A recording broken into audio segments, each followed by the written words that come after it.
बिस्मिल्लाहिर्रहमानिर्रहीम। अस्सलामु अलैकुम वरहमतुल्लाहि वबरकातुहू।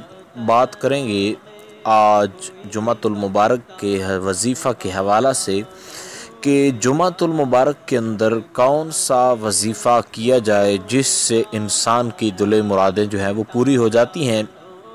और आपको बताया जाए कि ये वजीफ़ा सिर्फ जुमातुल मुबारक के अंदर जो है इसको करना ये कोई मखसूस नहीं है, बल्कि आप इसको किसी भी दिन करें तो फ़ायदे इसको ज़रूर आपको जो है वो हासिल हो जाएंगे। लेकिन जुमातुल मुबारक के दिन आप अगर इसको करेंगे तो इंशाअल्लाह अज़ीज़ आपकी ज़िंदगी की हर दुआ, हर मुराद वो पूरी हो जाएगी। जैसा आप चाहते हैं वैसा हो जाएगा।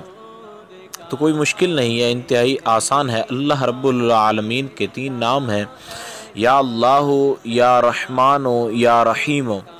अल्लाह रब्बुल जलाल के इन 3 नामों को जो है वो 111 मरतबा पढ़ना है। 111 मरतबा या अल्लाह, 111 मरतबा या रहमान और 111 मरतबा या रहीम। इन तीनों नामों को आपने 111 मरतबा पढ़ना है। उसके बाद आप जो भी दुआ करेंगे अल्लाह रब्बुल जलाल जो है इन दुआओं को, जो भी आप दुआएं करेंगे अल्लाह रब्बुल जलाल कबूल फरमाएगा।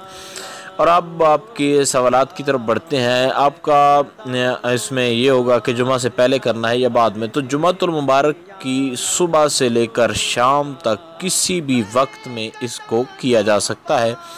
और जब आप इसको करेंगे तो इसके बहुत ज़्यादा फ़वाइद हैं जो आपको नज़र आएंगे। बहुत ज़्यादा पावरफुल और बहुत ज़्यादा कमाल का वजीफ़ा है।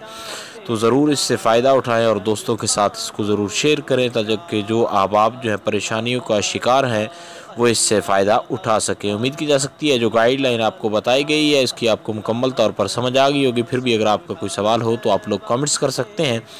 इंशाअल्लाह अज़ीज़ मुकम्मल तौर पर ये कोशिश की जाएगी कि आपको आगाह कर दिया जाए। अस्सलामु अलैकुम वरहमतुल्लाहि वबरकातुहू।